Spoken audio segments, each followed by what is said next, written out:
Magandang araw mga paps. Yun, nandito na naman tayo magre-repair na naman ng ating Honda EG. So ngayon, ang EG natin kasi ang problema, nagpapalya siya. So parang duda ko, ay ACV o yung servo na kung tawagin nila. So meron tayong mga iba't ibang klase ng servo dito. So most probably hindi ito. So ito yun. Hoping na pumede. May isa pa tayo. Ito pa isang servo natin. So may dalawa tayong pagpipilian na sana pwede. Pag hindi pwede, malas. Meron pa isa, kaso sira na yung pin niya. So ito yung iba't ibang klaseng ng servo natin. Okay. So yan, ito may malaking butas. Hindi ko alam kung pang saan ko to kinuha. Sa CRV yata. Ito, pang D15, PH15, gano'n. Pwede. PH16, pwede rin yata. So, titignan natin yung servo natin kung okay pa. So, ito yan. Dito nakalagay yung servo natin. So, ngayon, testing natin ulit kung magpapalya pa rin siya. Start natin. Naalis ko pala yung battery mga paps pag hindi ko ginagamit ng matagal na panahon para hindi mag-lowbat ka agad. Okay. So, try natin start yung ating EG. Kung mag-okay siya. Sana hindi palya. Start tayo.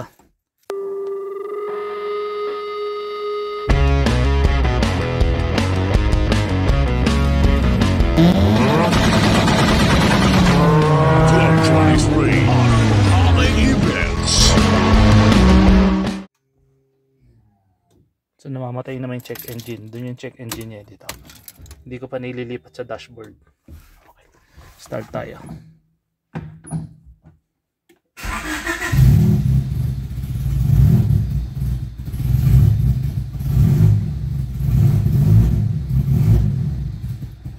Palya pa rin. Start. Palitan natin ng servo. So para mabaklas natin, gamit tayo ng 12. Dalawa yan. Meron dito sa ibabaw, meron dito sa ilalim. Ayan, ito.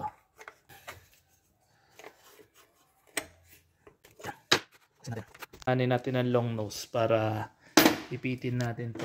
Tanggalin natin yung hindi masyado makita. Ito, yung clamp niya doon sa hose niya. Okay. So tanggalan natin paps.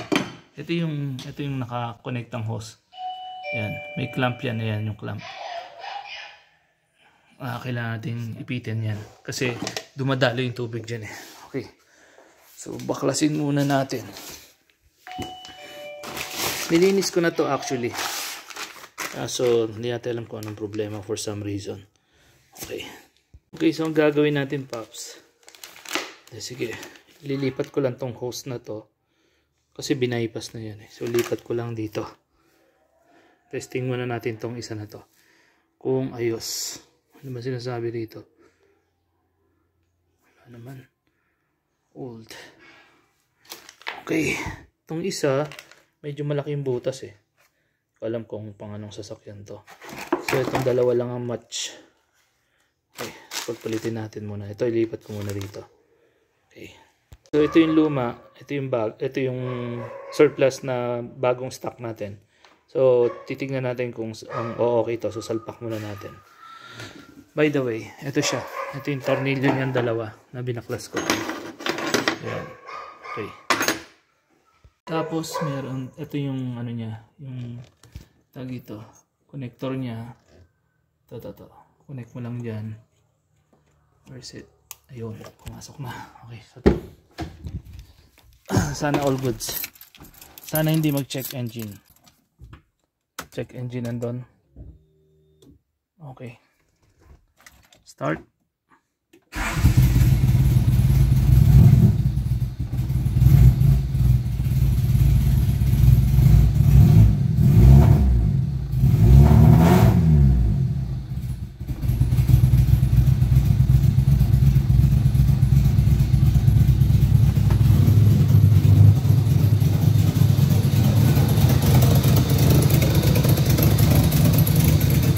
Tayo ng adjust.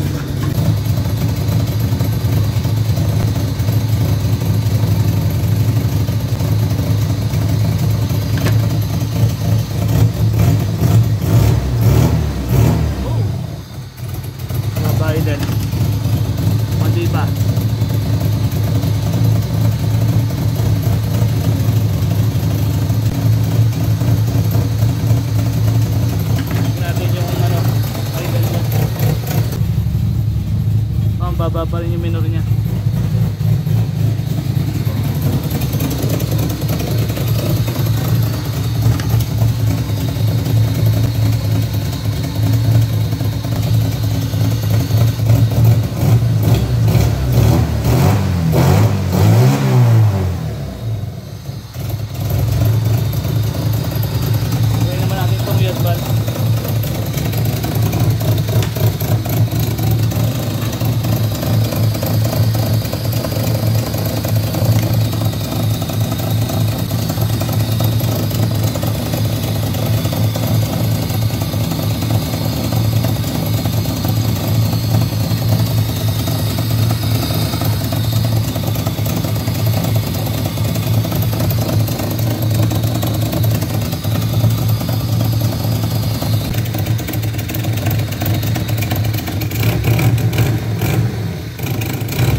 Ganito Paps, ang nangyari dito, okay itong auto. Okay siya dati. Hanggang nagpalit kami ng chip na ang tono is medyo rich ng konti yung yung gasolina. So medyo masakit sa mata, medyo masakit sa ilong. High RPM siya, parang B16 nga eh. Sumasagad ng 8 nga. Hindi totoo yan. 7.5. Bola lang yan. Pero eventually, the following day, nag-check engine na siya.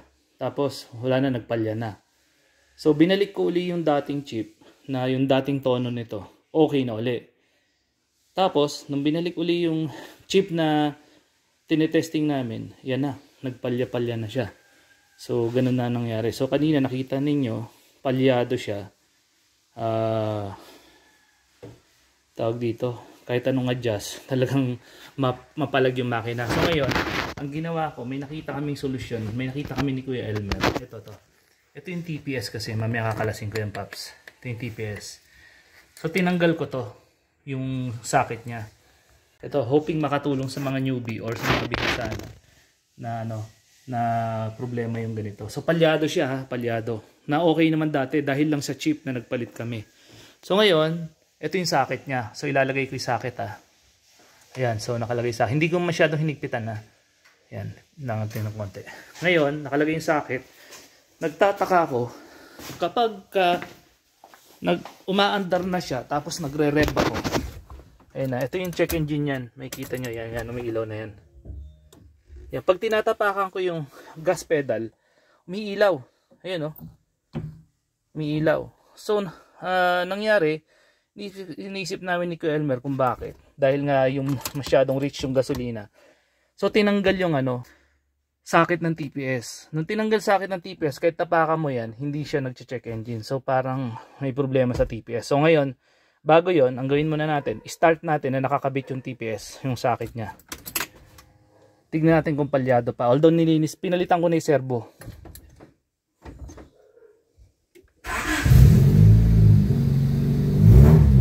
Yan, okay naman na. Kaya lang, eventually, mamaya yan, mag-aamoy gasolina.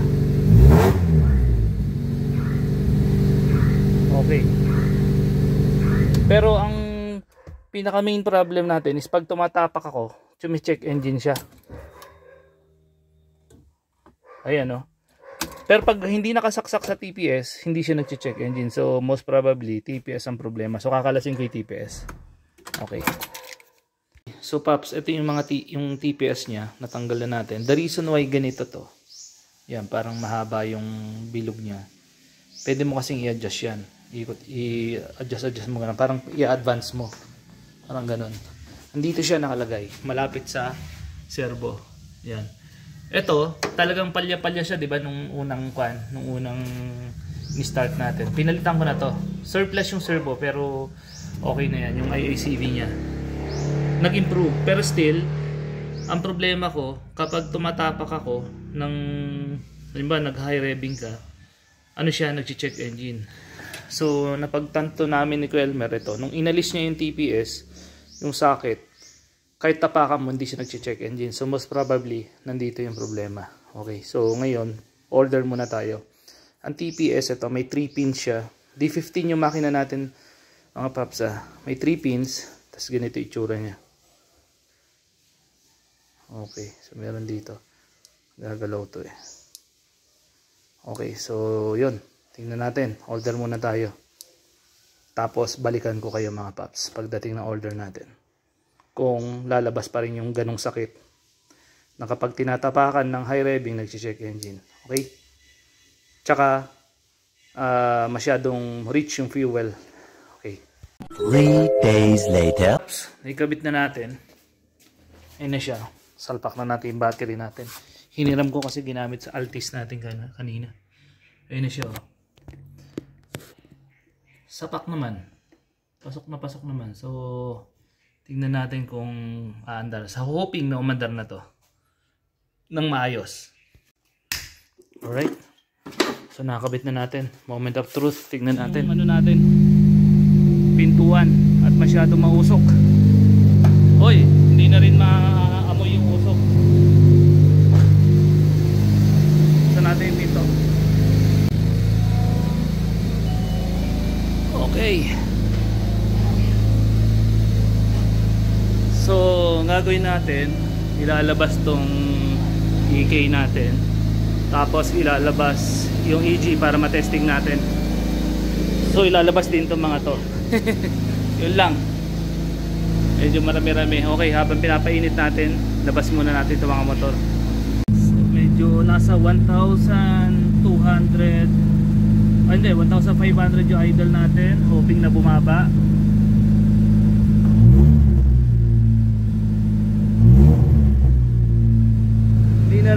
Hindi na rin masakit sa ilong yung usok. So mukhang natitimpla na ng TPS. So mamaya patitimpla na lang natin kay Kuya Elmer. Patayin muna natin saglit. Ayun, bumababa na siya. Okay, so tingnan natin.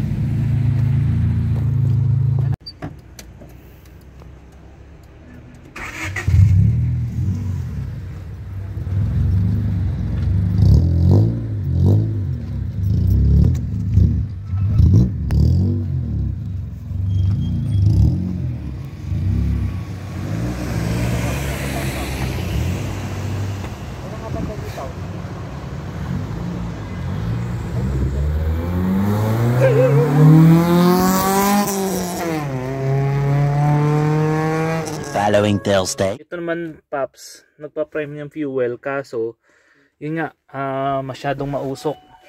Tsaka yung masakit sa ilong yung usok tsaka sa mata. Naka-disengage yung TPS. Pag naka-disengage TPS, maganda yung idle niya, pero pag nakakabit magpapalya na. So nawawala naman yung check engine niya. Start ko. Mag-start naman siya. Afterwards, hindi, ganyan lang siya pero masakit sa mata yung usok. Tapos pag kinabit ko na yung TPS, magpapalya na siya, tapos mamamatay na siya, tapos magche-check engine. So hindi ko alam kung anong problema. Video. Hello sir, good afternoon. Update lang sa computer box. Ito yung yung issues niya before. Yung main concern ng client. Naging problema niya sa nagpalit ako ng IC. Ito. Palitan na. Goods na. Okay na ito. Okay na to.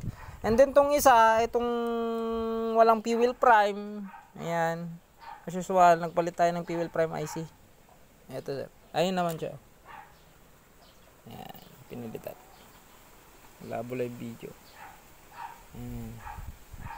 Mamaya sir, isi-send ko yung video na functioning na talaga sila yung ma-under. Thank you. Check engine. Check. Start. Check engine.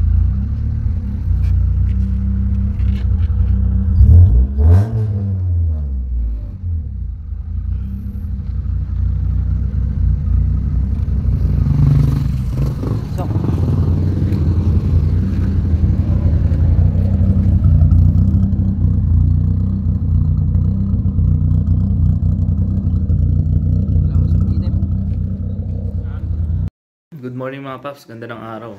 Ito na yung box natin. PO6.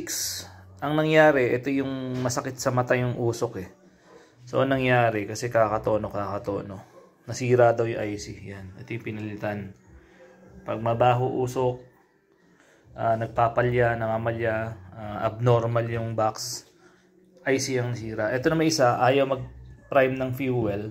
So ang ginawa ni Papi, shoutout sa iyo, tropa ni Papi G, tropa natin.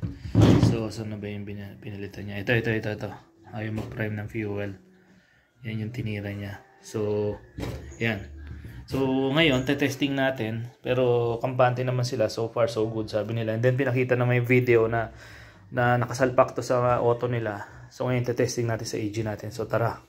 Soon after the day. Right Paps, na kabit ko na yung unang box, yung 06A52, yung last digit. Then nilagay ko na rin battery, so magka-crank tayo. So nisusi. Hoping na wala na siyang check engine. Oh, check engine pa rin.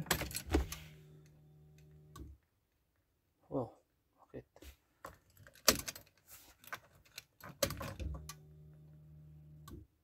Check engine pa rin, di namamatay. Sige, start natin.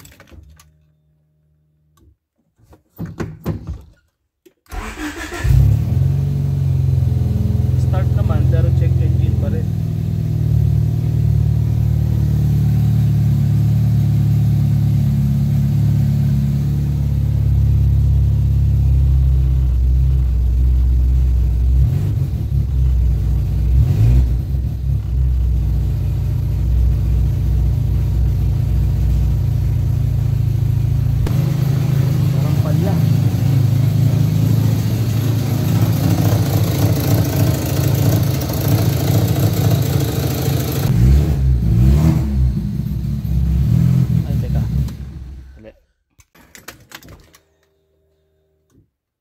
Ganun pa rin.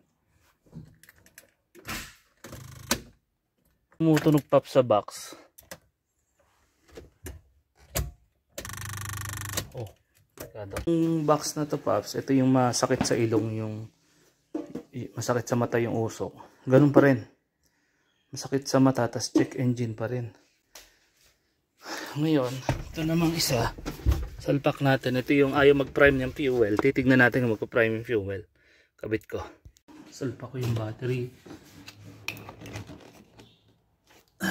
Okay. Pops. Ayun. Ayaw pa rin. Wala. Ayaw pa rin mag-prime ng fuel.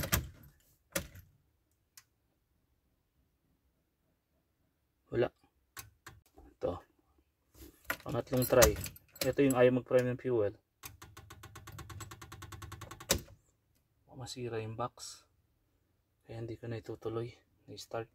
The next day. Nakabit ko na itong ayaw uli mag-prime ng fuel ngayong umaga. Pero kahapon, abot naman ang prime. Okay naman siya. Tignan natin kung magpa-prime ng fuel.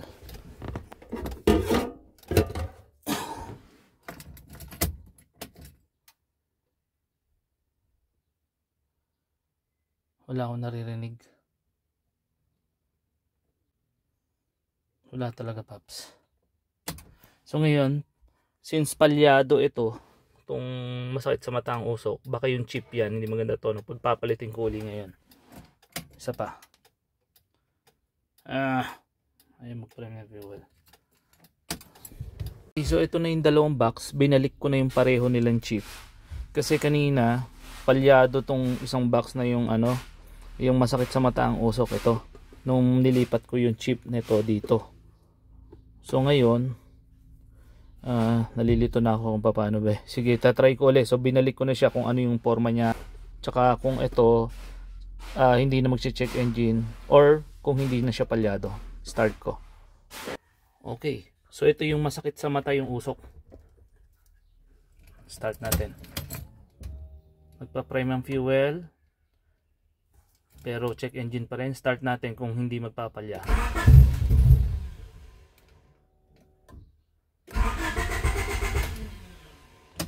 Ayaw.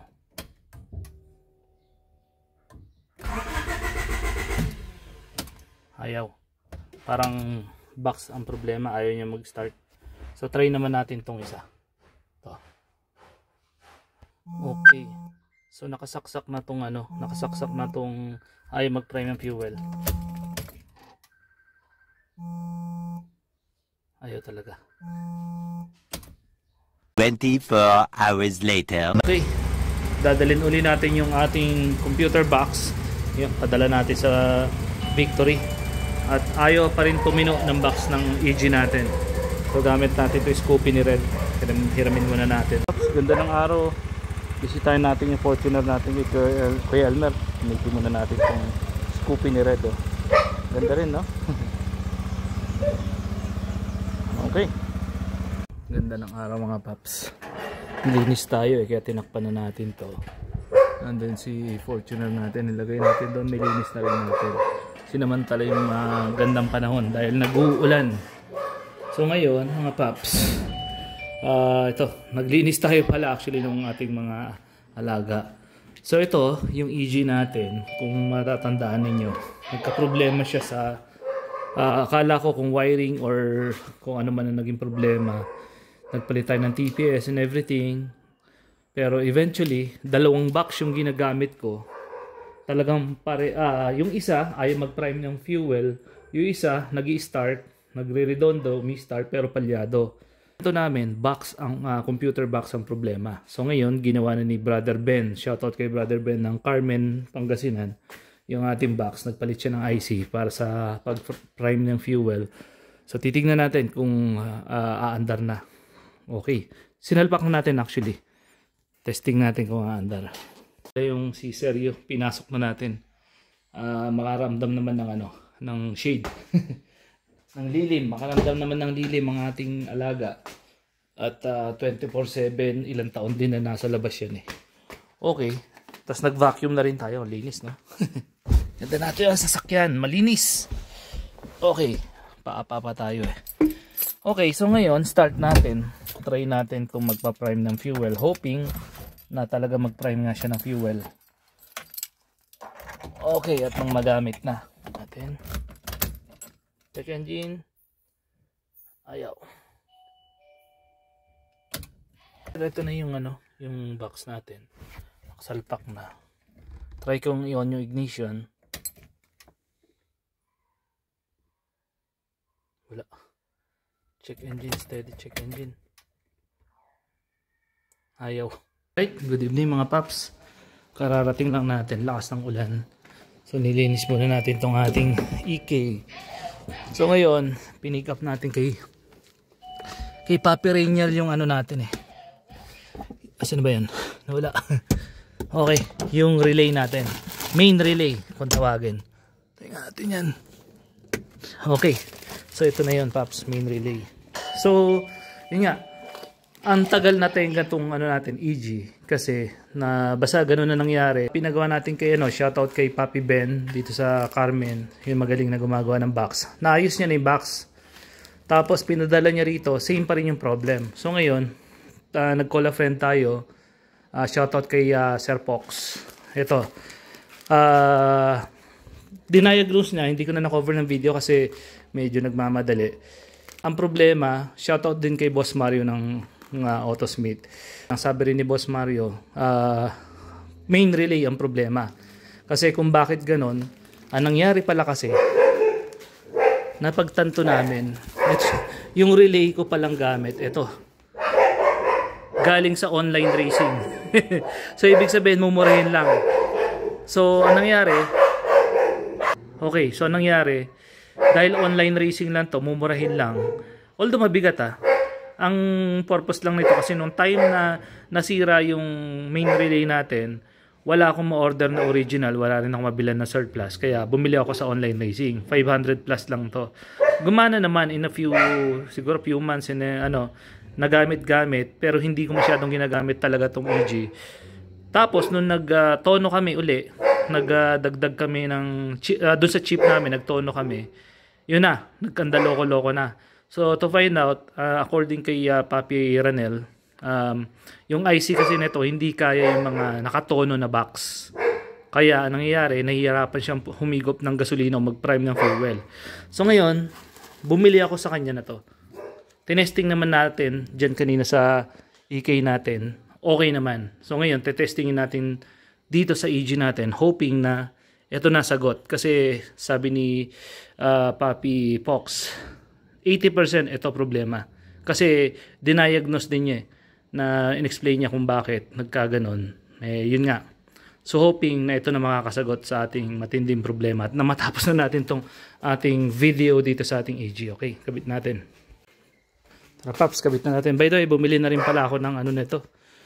Glow plugs ito. Bumigay na rin. Nagsabay-sabay. Luma! Luma! Okay. Ito may ba? May isang corrosion.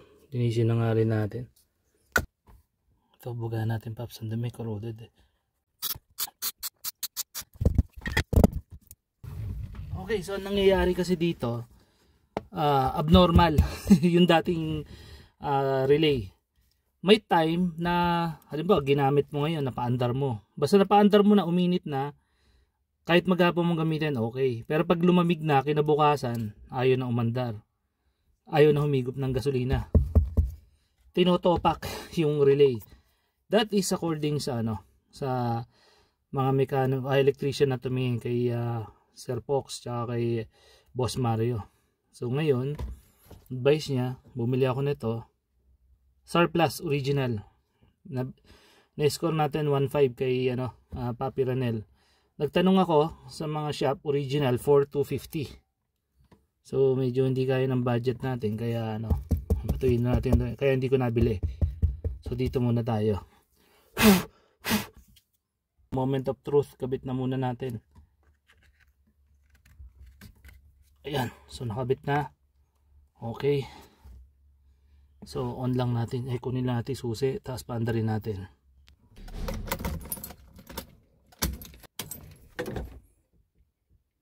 Oh, ganun pa rin.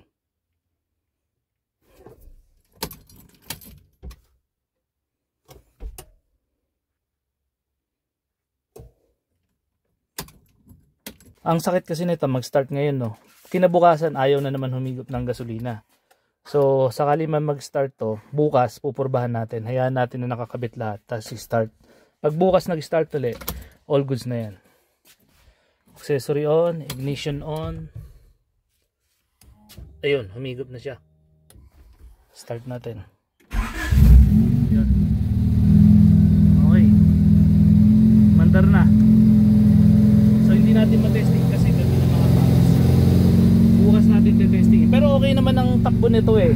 Ang problema lang yung ayaw mag-prime ng fuel kinabukasan. Halimbawa ginamit mo maghapon, tapos gagamitin mo kinabukasan uli, ayaw na mag-prime ng fuel. Tinotopak siya. So bukas, since napaandar natin ngayon, bukas papaandarin uli natin. Okay, so ganun muna mga papi. Good night. The next day. Yun, good morning mga Paps. According kay Sir Fox, main relay ang problema kasi yan, para lang may takbo, pinalitan ko ng mumurahing main relay. So but still, ganun pa rin ang problema niya. So halimbawa, mapapaandar mo ngayon, pagka lumamig na o kinabukasan na, papaandarin mo, ito na siya. Ayaw nang bumomba ng fuel, ayaw na mag-prime. Yan. Wala tayong naririnig. Yan, so paulit-ulit lang na ganyan. Yan, pangalawa na. So parang hihintayin kong uminit something or ganon, or yung fuel pump bumomba. Sige, pang-4. Pang-5. Tayin natin. Obserbahan natin, Paps. Baka na-encounter nyo to sa inyong mga Honda. Pa-comment down below. Masakali matulungan nyo ako. This time, ito yung hindi ko pa nasosolve talaga na ito yung vlog natin na hindi natin masosolve. So the reason why i-upload na natin para baka may mga inputs kayo na po pwede natin makapulutan ng diskarte. Yan, ayaw talaga. Pang 9 na yata yan, pang 8. So pinagdududahan ko na ngayon is fuel pump. Pero yung box kasi ginawa na niya yan. Shoutout kay Ben, Papi Ben. Shoutout kay Brother Ben ng Carmen. Ginawa niya na yung box para daw mag-prime ng fuel, pero still ganun pa rin. Ayaw talagang bumomba ng fuel.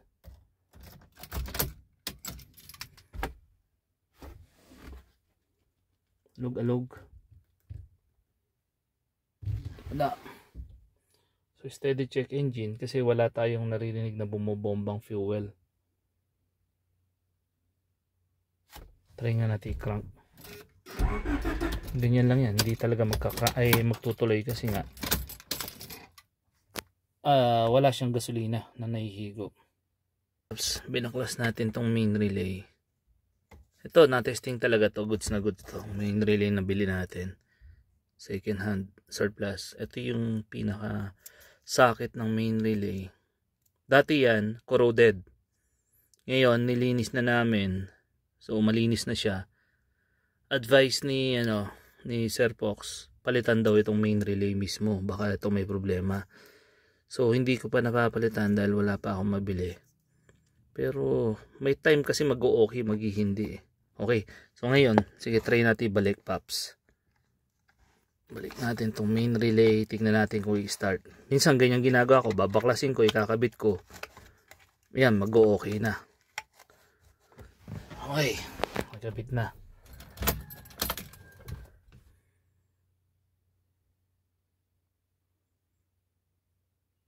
Wala pa rin.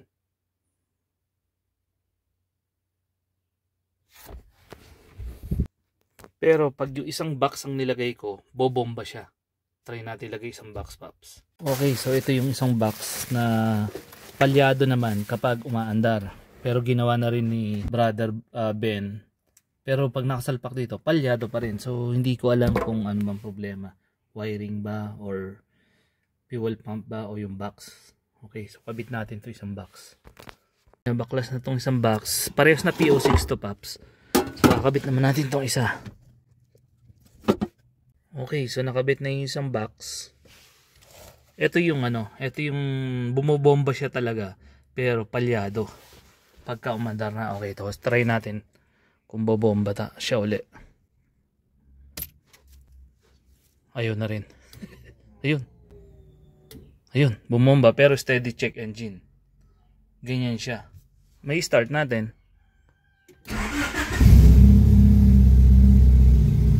Pero palyado. Yan.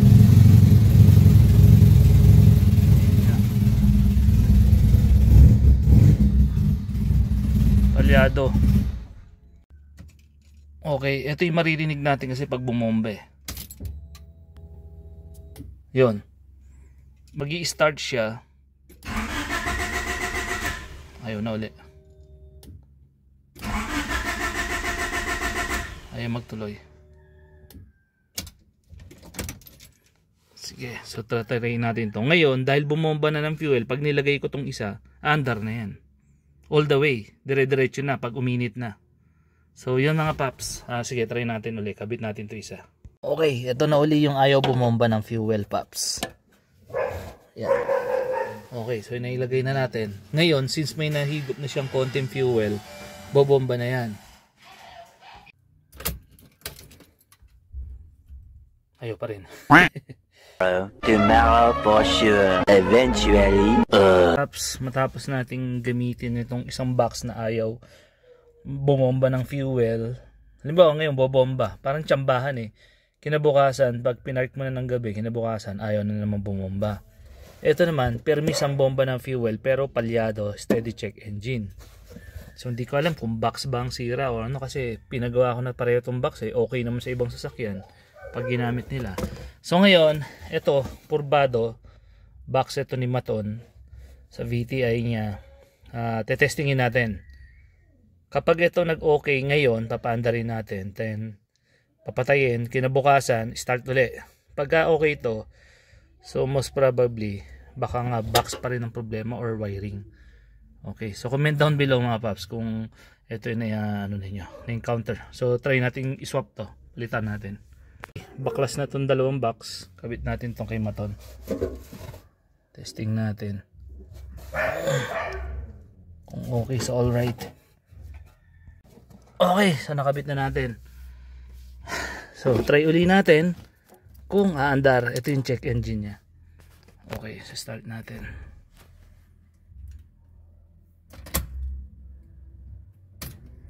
Bumomba agad. Namatay ka agad. Start.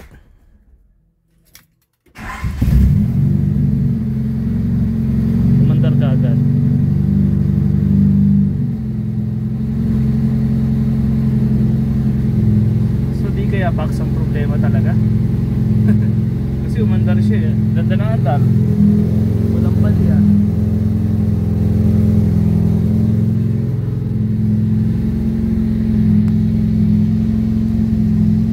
Saba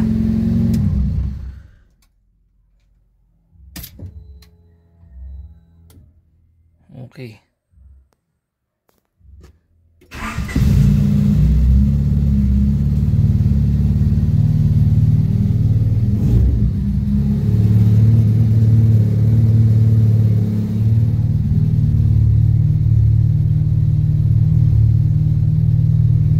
RPM 1000 cold start.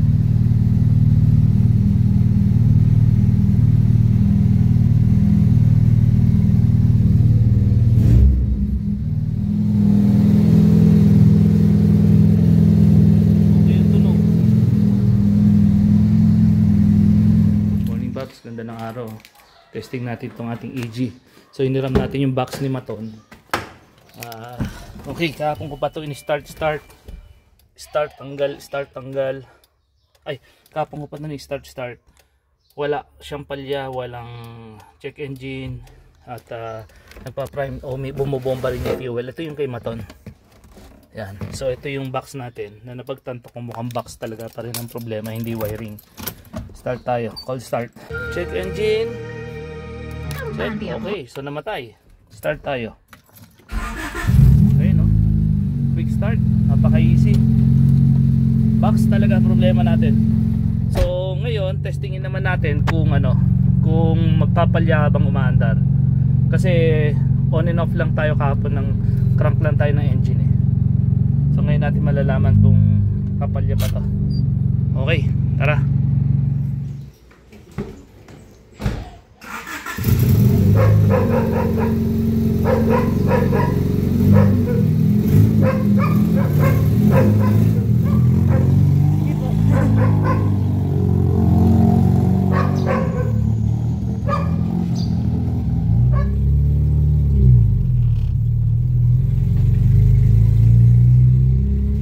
Okay naman ang takbo.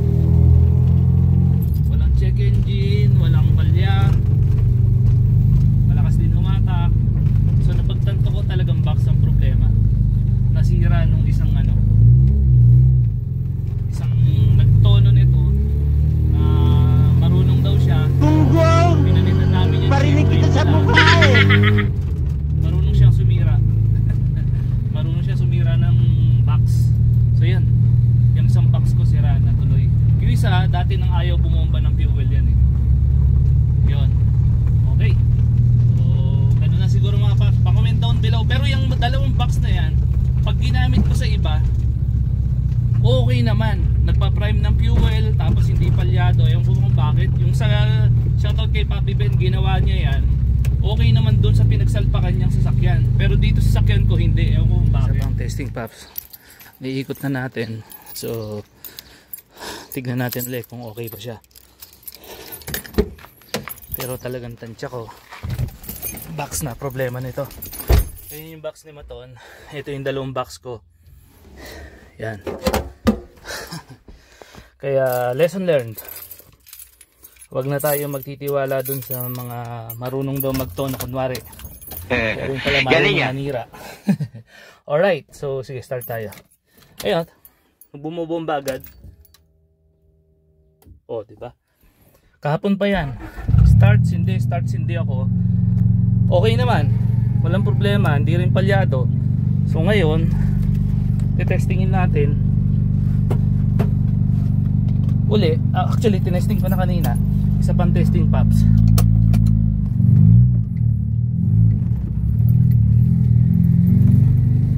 Akyatan, walang palya, hindi sumusuko. Kaya, ewan ko ba? Ayan, nandito tayo sa subdivision namin. Bang malabo. Salamin ko ba o itong camera?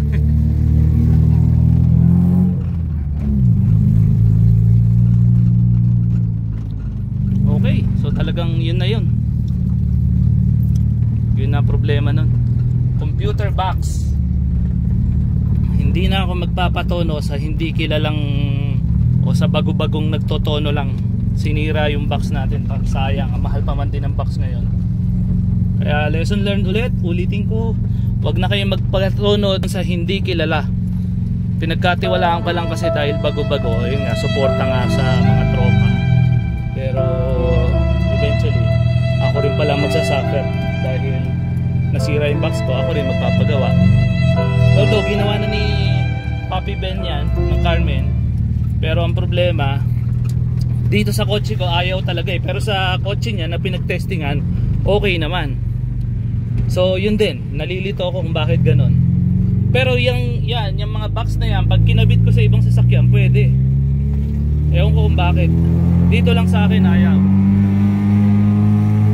Lakas oh, akyatan.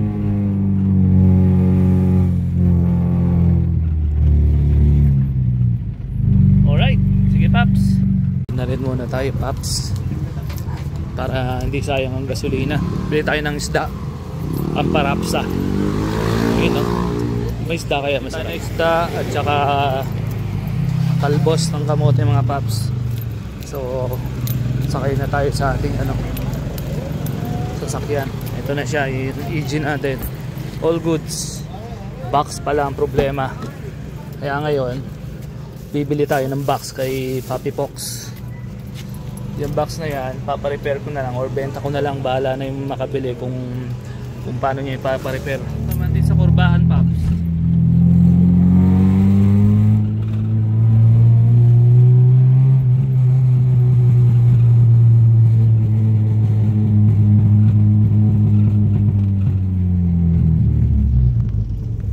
Okay, so pinatay na natin. Isang problema.